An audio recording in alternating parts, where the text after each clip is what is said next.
کہ نکاح ایک عبادت ہے اور اس کو عبادت کے طریقے پر انجام دینا چاہیے۔ عبادت کے طریقے پر انجام دیں گے تو وہ عبادت کہلائے گی، اس میں برکت ہوگی۔ اگر اپنی منمانی طریقے سے فضول خرچیوں سے رسم و رواج سے نکاح کیا جائے گا، نام و نمود کے لیے نکاح کیا جائے گا، تو اس میں برکت نہیں آئے گی، اللہ کی مدد نہیں آئے گی اور زندگی خوشگوار نہیں ہو سکتی۔ آج بہت سارے مسائل جہاں ہمارے اندر درپیش ہے، وہ ایک بڑا مسئلہ یہ ہے کہ ہم لوگ نکاح کو عبادت سمجھ کر نہیں کرتے۔ آپ اللہ سے گزارش ہے کہ نکاح چاہے اپنا کریں یا اپنے بچوں کا کریں، نکاح عبادت سمجھ کر کریں، سنت کے مطابق کریں اور ضرور کریں، کیونکہ نکاح بہت ضروری چیز ہے۔ تنہا انسان ٹھیک نہیں رہ سکتا۔ یہ نصارہ کا طریقہ ہے جنہوں نے رہبانیت نہیں کیا، اور اسلام میں حکم ہے لا رہبانیت فی اسلام، اسلام میں رہبانیت نہیں ہے، تنہا زندگی گزارنے کا نہیں۔ لہذا کوئی بھی نوجوان نکاح سے کرے، اس لیے نکاح کو آسان بنایا گیا۔ جہاں نکاح سستا ہوگا وہاں زنا مہنگا ہوگا۔ زنا کو ختم کرنے، اس کی روک تھام کے لیے نکاح کو آسان کیا گیا۔ لہذا جہاں نکاح مہنگا ہو جائے گا، زنا سستا ہو جائے گا۔ آج یہی ہے، حضور کے زمانے میں، صحابہ کے زمانے میں نکاح آسان تھا، بیٹھے بیٹھے لوگ نکاح کرتے تھے، اتنا آسان تھا۔ ایک صحابی نے دوسرے صحابی سے کہا، فلاں گھر میں ایک لڑکی ہے صاحب کی، میں ان کی بچی سے نکاح کرنا چاہتا ہوں، میرا پیغام لے کر جاؤ۔ وہ گئے، انہوں نے کہا کہ بھئی فلاں صاحب آپ کا نکاح کر آپ کی بچی سے لینا چاہتے ہیں۔ کہنے لگا ہم مجھے نہیں چاہتے، آپ کہو تو آپ سے کرو۔ کہنے لگا اس سے اور گھر کے 2-4 آدمی تھے، وہ گواہ بن گئے اور وہیں بیٹھ کر بیٹھ گئے۔ تو وہ باہر آ کر بولے سوری مجھے معاف کرنا، میں تو آپ کے نکاح کا پیغام لے کر گیا تھا، لیکن انہوں نے آپ سے تو منع کر دیا، مجھ سے نکاح کر دیا، اس لیے معافی چاہتا ہوں۔ وہ کہتے ہیں کہ آپ مجھے معاف فرمائیں کہ جو آپ کی بیوی قسمت میں لکھی تھی میں خامخواہ اس میں ٹانگ رہا تھا، یہ چیز تھی۔ اتنا آسان تھا۔ اب بتاؤ اس میں کون سی رسم آئی گئی؟ گھر میں گئے، رشتہ پوچھا، پسند آ گیا، اسلام یہ چاہتا۔ ایسے نکاح ہوگا تو کوئی نوجوان بچی جہیز کے نام پر پھانسی لگائے گی، کہ جہیز نہ ہونے کی وجہ سے اس کی شادی نہ ہو رہی ہو تو وہ غیروں کے ساتھ بھاگے گی۔ یہ سب جو ہو رہا ہے یہ ہماری اپنی کمی کی وجہ سے۔ دوسرے، نکاح میں تاخیر کرنے سے یا نکاح نہ کرنے سے یا نکاح کو مہنگا کرنے سے ہم جو ہے دجالی فتنے کی طرف جاتے ہیں۔ آج جو فتنے کا دور ہے اور دجال کی آمد قریب ہے، علماء یہ بات فرما رہے ہیں، ہمارے اکابر کے چھوٹی کے علماء، کہ پتہ نہیں کس دن دجال کا اعلان ہو کہ دجال نکل چکا ہے، امام مہدی کا ظہور کا کب وقت آ جائے بول نہیں سکتے۔ یہ ہم گویا آخری زمانے میں، فتنے کے زمانے میں ہیں، اور کچھ پتہ نہیں کون آدمی دجال کے صف میں شامل ہو اور کون حضرت مہدی کے صف میں شامل ہو۔ دوبارہ فرمایا کہ یہ جو ہے دجالی فتنہ ہے کہ نکاح کو ختم کر دو۔ چنانچہ یہ بس سمجھنا کہ دجال پیدا نہیں ہوا، پیدا ہو چکا ہے۔ تمیم داری رضی اللہ تعالیٰ کے صحابی ہیں، وہ ایک جزیرے میں رہ گئے، انہوں نے وہاں اپنی آنکھوں سے دجال کو دیکھا اور آ کر کے حضور کو بتایا، حضور نے ان کو اوپر بٹھا کے بتایا کہ دجال کا حال بدلاؤ، دجال کا حال بدلا ہے، جھگڑا ہوا ہے زنجیروں میں، قیامت کے قریب وہ نکل آئے گا۔ اور جتنے یہودی ہیں نا وہ سب اس پر ایمان لائے اور وہ اپنے اس بادشاہ کی آمد کا انتظار کر رہے ہیں، اسی لیے وہ یروشلم میں ہیکل سلیمانی کی تعمیر کرنا چاہتے ہیں۔ اور یہ جنگ علماء کہتے ہیں کہ یہ آخری مرحلے کی جنگ شروع ہو چکی ہے۔ تو مجھے یہ بتا رہے ہیں کہ دجال جو آئے گا اس کا کیا کام ہوگا؟ ان کے پروٹوکول میں یہ بات لکھی ہے، ان کا ایک دستور بنا ہوا ہے یہودیوں کا، اس میں یہ بات لکھی ہے کہ جب ہمارا بادشاہ آئے گا اور اس کی حکومت دنیا میں قائم ہوگی تو ہم دنیا سے نکاح کے طریقے کو ختم کر دیں نکاح کو ختم کر دیا. اور جو لڑکا لڑکی بالغ ہو جائیں گے 12 سال 13 سال 15 سال کے, وہ بالغ ہونے کے بعد اگر انہوں نے ناجائز جنسی تعلق اگر قائم نہیں کیا تو ان کو سزا, یہ ان کے پروٹوکول میں ہوتا ہے. تو ہم نکاح میں تاخیر کر کے یا نکاح کو مہنگا کر کے کس طرف جا رہے ہیں؟ دجالیت کی طرف بڑھ رہے ہیں, جبکہ سنت یہ نہیں. سنت یہ ہے کہ ہر آدمی جیسے ہی بالغ ہو جائے, بچہ کمانے کے لائق ہو جائے, تعلیم مکمل ہو جائے, فوراً نکاح کرو, سیدھا سادہ نکاح کرو, لمبے چوڑے بکھیڑے پر لگاؤ اس کو. تو نکاح میں تاخیر کر کے آج ہمارے نوجوان 30 سال 35 سال کے ہمارے کیا بھی تو ابھی کما رہے ہیں, ابھی کمائیں گے, اچھا گھر بنائیں گے تو شادی کریں. جوان بچی نا اتنی لمبی عمر ہو جا رہی ہے, کوئی 30 سال, کوئی 35 سال, کوئی 40 سال. 3 دن پہلے میرے پاس ایک رشتہ آیا ہے, اس کی 38 سال عمر ہے بچی, کنواری ہے, ابھی تک شادی نہیں. بھائی اس کا 45 سال کا ہے, کنوارا ہے, ابھی تک شادی نہیں. تو بتاؤ یہ 12-13 سال کے 15 سال کے بالغ ہو گئے, ان کے اندر جنسی خواہش پیدا ہو گئی.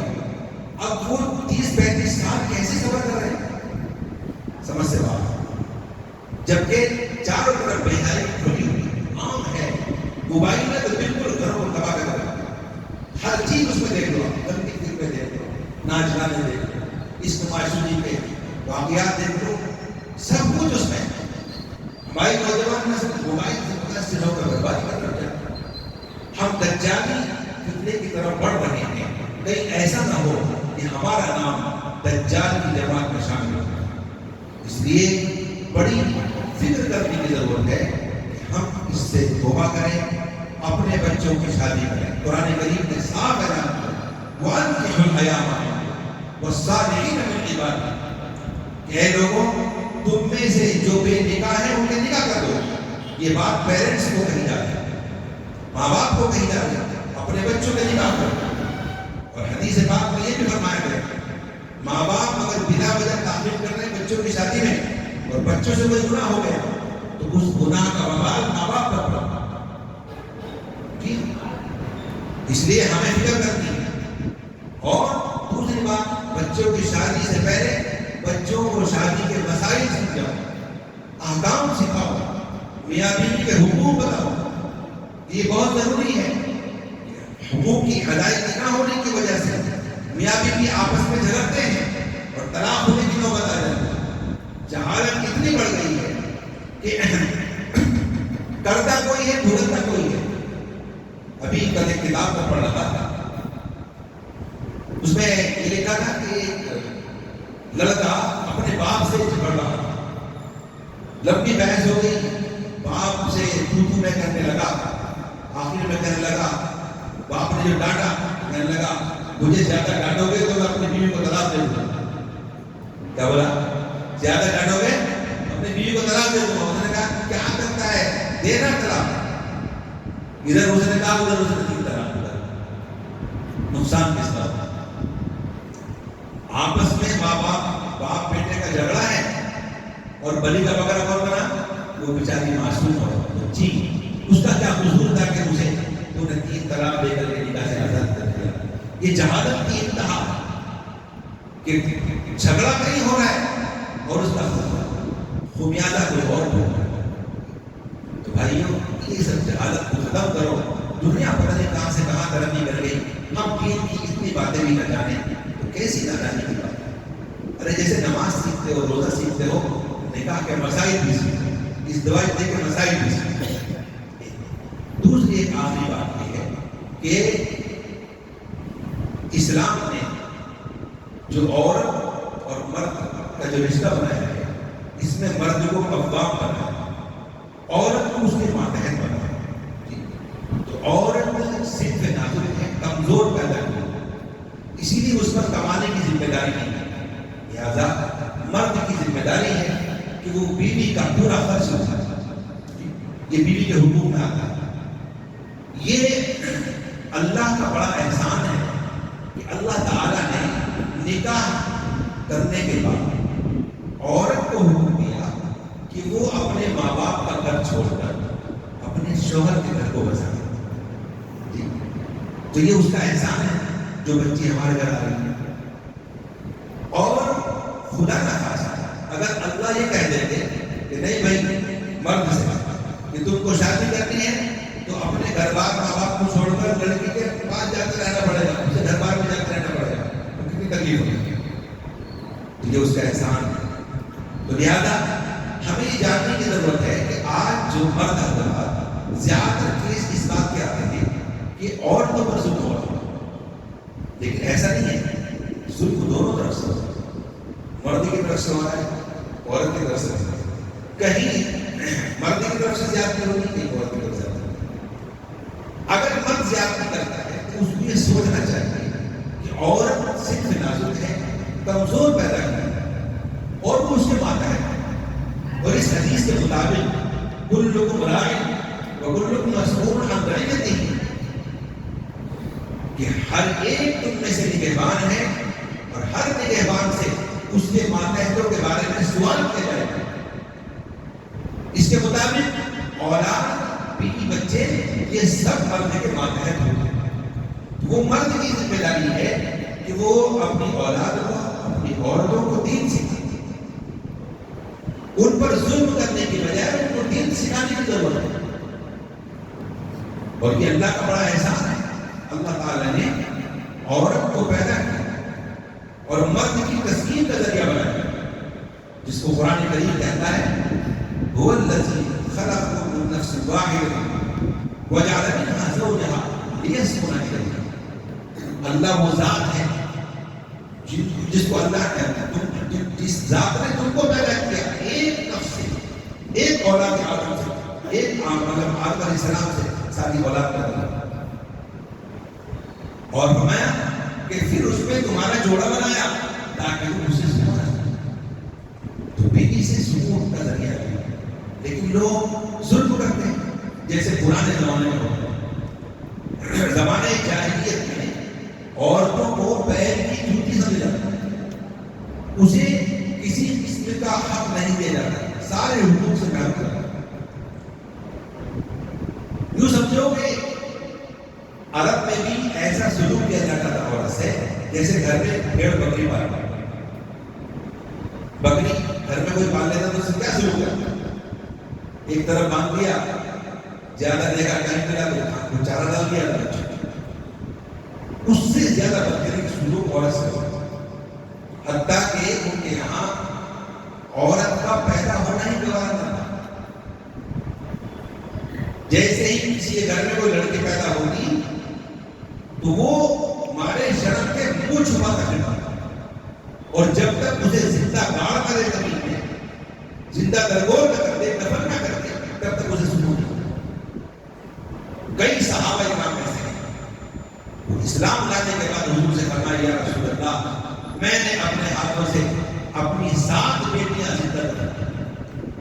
اور رو دے یا رسول اللہ کتنا بڑا ظلم ہو گیا. آپ نے فرمایا ان سب کی طرف سے 7 غلام ہو. ایک صحابہ نے یا رسول اللہ میں نے 3 بیٹیاں تو 3 غلام کا اور اللہ سے معافی چاہا. اسلام لانے کے بعد تو سارے گناہ معاف ہو گئے. اسلام سے پہلے کفر کی حالت میں سے جرم ہوا. تو یہ کیا بتا رہا ہے, اتنا بڑا ظلم ہوا کہ پیدا ہوتا گوارا. اس طرح تاریخ میں دوسری جو اقوام عالم ہے وہ کبھی یونان میں عورت کو انسان نہیں سمجھتے, اس کو کوئی وراثت میں حق نہیں تھا. اسی طرح کوئی قسم کا حقوق اور تعلیم حاصل کرنے کی کوئی اجازت نہیں تھی. ان کے فارس میں اسی طرح یہودیوں کے یہاں, نصارہ کے یہاں, یہودی کہتے تھے کہ ناپاک پیدا ہوا اور حوا کی نسل سے, ان سے جو غلطی ہوئی تھی وہ غلطی اس کے اندر ہے. گویا یہ ساری برائیوں کی جڑ ہے. اسے جو ہے سارے حقوق سے محروم کر دینا چاہیے. عیسائی تو نہیں ہے، اسے ناپاک ضرور دیا جاتا تھا، اور لوگ جب چاہتے عورت کو قتل کر دیتے، اور قتل پر کے اوپر خلاف کوئی مقدمہ بھی نہیں، جب چاہتا مرد عورت کو طلاق دے دیتا، جب چاہتا دیتا، ایسا ظلم تھا۔ اور عورت کہیں کسی عدالت میں جا کر مرد کے خلاف دعویٰ دائر نہیں کر سکتی۔ خود ہمارے ملک کے اندر ہندوانہ رسم یہ ہے کہ ان کے یہاں عورت کے حقوق اعمال کیے جاتے، اور سب سے بہادر وہ لڑکی سمجھ جاتی، وہ عورت سمجھ جاتی تھی کہ اگر اس کا شوہر انتقال کر گیا تو اسے اب جینے لگا، وہ اپنی جو ہے پتا کی اپنے شوہر کی کتابیں جلا کر کے اپنے آپ کو پسند کرتا، جسے ستی کی رسم کہا۔ آج بھی بہت سے رات پر آئی۔ تو یہ جو ظلم ہوا، اقوام عالم عورت پر ظلم کیا، لیکن اسلام نے آ کر کے عورت پر ہونے والے ظلم کا خاتمہ کیا، عورت کو عزت دی، اس کو احترام دیا۔ عورت کی چار حیثیتیں، عورت بحیثیت ماں، عورت بحیثیت بیوی، عورت بحیثیت بیٹی، عورت بحیثیت بہن۔ جی ہاں، ہر اعتبار سے اسلام نے عورت کو ماں اگر ہے عورت تو کہا کہ ماں کے قدموں کے نیچے جنت، اتنا احترام ہوتا ہو۔ اور اگر فرمایا ماں عورت اگر بیوی ہے تو پھر وہ تمہارا جیون ساتھی ہے، بہن ہے تو تمہاری ناموس ہے، بیٹی ہے تو تمہاری عزت ہے۔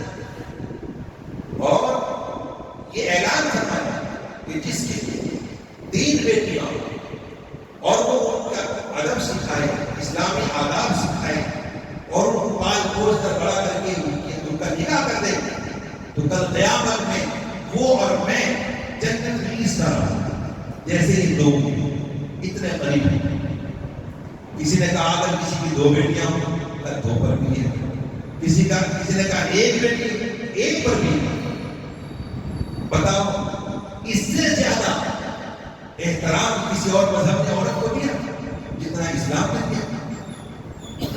لیکن آج کا مغرب کا جو پروپیگنڈا ہے، یورپ کا جو پروپیگنڈا ہے، وہ یہ ہے کہ آج اسلام نے عورت کو پردہ کر کر 4 دیواری میں رکھ کر اس کے ساتھ ظلم کیا۔ یہ پروپیگنڈا کیا ہے؟ عورت کو غلام بنا دیا گیا، یہ پروپیگنڈا کیا ہے؟ جبکہ حقیقت یہ نہیں ہے۔ انہوں نے کیا کیا ہے؟ آزادی کے نام پر عورت کو بازاروں میں لا کر اس کا تماشا بنا، اس کو حوث ناک نگاہوں کا شکار کیا ہے، اور اس کی عزت آبرو کو پامال کیا۔ یورپ کی تہذیب سے متاثر ہو کر آج عورت بازار میں آ چکی ہے، آج ہوٹلوں میں یہ کام کر رہی ہے، لاجوں میں یہ کام کر رہی ہے، مسافروں کے بستر یہ صاف کر رہی ہے، ان کے لیے بستر بچھا رہی ہے، کھانا پروس رہی ہے ہوٹلوں میں، ایئر ہوسٹس بن کر سینکڑوں لوگوں کی ابسناک نگاہوں کا نشانہ بن کر ان کو کھانا دے رہی ہے، پانی دے رہی ہے، ان کی سیٹ صاف کر رہی ہے، اور یہ کہتے کہ یہ آزاد ہے۔ ایک عورت گھر کے اندر 4 دیواری میں رہ کر اپنے شوہر کے لیے، اس کے ماں باپ کے لیے، اپنے بچوں کے لیے اگر وہ کھانا بناتی ہے، یہ دنیا نصیحت ہے، یہ دنیا نصیحت ہے، یہ غلامی ہے۔ اور وہی باہر جا کر ہوٹلوں میں ویٹر بن کر کام کر رہی ہے، ایئر ہوسٹس بن کر خدمت کر رہی ہے، تو یہ جو ہے بھارت ہے، یہ کیا بات ہے؟ اور ہم لوگ ہیں اسے فیصلہ۔ تو میرا کہنے کا مقصد کیا ہے؟ یورپ کا یہ پروپیگنڈا جس کی وجہ سے متاثر ہوگا آج ہماری مسلم بہنیں بے پردہ ہو رہی ہیں، اور شادی بیاہوں میں کیا کیسے آتے ہیں؟ بھیڑ بکریوں کی طرح، کوئی پردہ نہیں، کوئی احترام نہیں، میک اپ کر کے زیور پہن کر بن سور کے جی، حالانکہ میک اپ کرنے کا حکم کس کو؟ مرد کے سامنے، اپنے شوہر کے سامنے عورت کو حکم ہے کہ اوپر سمجھے کہ میک اپ کر کے دوسروں کو دکھانا کہاں سے جائز ہو جائے؟ عورتیں کر لیں۔ تو میں یہ کہہ رہا ہوں کہ عورت پر اسلام نے کوئی ظلم نہیں، اور اسلام نے عورت کو عزت دی، ماں کی حیثیت سے اس کا درجہ اتنا بڑھایا کہ وہ اس کے قدر میں اس کی خدمت کو واجب قرار دیا اور کہا کہ ماں کے قدم پر جنت۔ بیوی کو جیون ساتھی بتایا کہ تمہاری جیون ساتھی ہے، جس کی مثال قرآن میں پیش کی گئی ہے، ہن لباس لکم وانتم لباس لہن۔ یہ مرد عورت کا لباس ہے، عورت مرد کا لباس ہے۔ لباس تشبیہ کی گئی اور اس سے میسج کیا دیا کہ مرد اور میاں بیوی جو ایک دوسرے کے لباس ہیں، لباس کا فائدہ کیا ہے؟ لباس کا مقصد کیا ہے؟ لباس کا مقصد یہ ہے کہ اس سے اندر کے عیب چھپ جاتے ہیں۔ اب میں نے لباس پہن رکھا، میرے جسم کے اندر گھوڑا ہے، اس سے کیا ہے؟ کچھ دکھ رہا ہے؟ نہیں، لباس نے میرے اندر کے عیب کو چھپا دیا۔ تو اس سے میسج دیا گیا قرآن کی آیت سے کہ میاں بیوی ایک دوسرے کا لباس ہے، یعنی میاں بیوی کو ایک دوسرے کے عیبوں کو چھپانا چاہیے، ظاہر نہیں کرنا چاہیے۔ لیکن آج کل میاں بیوی ایک دوسرے کے عیب بولتے رہتے ہیں، میرا شوہر ایسا، میری بیوی ایسی، جی اپنی چیزیں جو چھپانے کی دوسرے کو واپس بنائیں، اپنی بات اپنے اندر چھپائیں۔ ایک لباس جس طرح جس میں کے قریب ہوتا ہے نا، تو اس سے یہ میسج دیا جا رہا ہے کہ میاں بیوی بھی ایک دوسرے کے کسی طرح قریب ہونا چاہیے، ایک دوسرے کے ساتھ محبت تعلق ہونا چاہیے۔ ایسے اور بہت سارے فائدے ہیں اس کے، لہٰذا میں بتا رہا تھا کہ اسلام نے اس طرح عزت دی عورت کو اور اس کے حقوق کا لحاظ رکھا اور بتایا وَلَهُنَّ مِثْلُ الَّذِي عَلَيْهِنَّ بِالْمَعْرُوفِ وَلِلرِّجَالِ عَلَيْهِنَّ دَرَجَةٌ، کہ اے مردوں تمہارے ذمے بھی بیویوں کے ایسے حقوق ہیں جیسے عورتوں کے ذمے تمہارے حقوق ہیں، ایک درجہ بڑا ہوتا ہے۔ لہذا عورت پر اسلام نے جو اس کی عزت آبرو کا تحفظ کیا، اس کو درجہ اور مقام دیا، وہ کسی اور مذہب میں نہ ملا۔ لہذا ہمیں عورت کی عزت کریں۔ عورت کو بھی چاہیے کہ جب اسے اللہ تعالیٰ نے اسلام کی عظیم دولت عطا کر دی، اگر وہ مسلمان نہ ہوتی تو کیا کرتی؟ وہی آوارہ پھرتی، ادھر ادھر جاتی، حوثناک نگاہوں کا نشانہ بنتی، پردے سے باہر رہ کر اپنی آبرو کا سودا کرتی۔ اسلام نے اسے عزت دی، اسے احترام دیا، اسے ماں بنا کر بچوں کو اس کی خدمت، اس کے بچوں کے ذمے اس کی لازم کر دی، اور شوہر دے کر اس کا جیون ساتھی بنا دیا۔ بیٹی اور بہن کے ذریعے جو ہے اس کی عزت بخشی گئی، جنت میں اس کے درجات بلند کیے گئے، بلند جنت میں بلند درجے دینے کا وعدہ کیا ہے۔ یہ چیز عورت کو چاہیے کہ اس کا احسان ہمارے اور اللہ کا شکر ادا کر کے اس کے ذمہ جو حقوق ہیں ان کو ادا کریں۔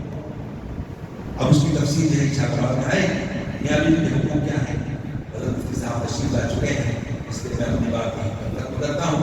انشاءاللہ مفتی صاحب جو ہے میاں بیوی کے حقوق کو عنوان پر بات کریں گے اور پھر ہمارے مولانا کا بیان ہوگا، تب تک انشاءاللہ وقت ہو جائے گا، کچھ بچے گا تو انشاءاللہ کچھ باتیں آخر میں دیکھیں گے۔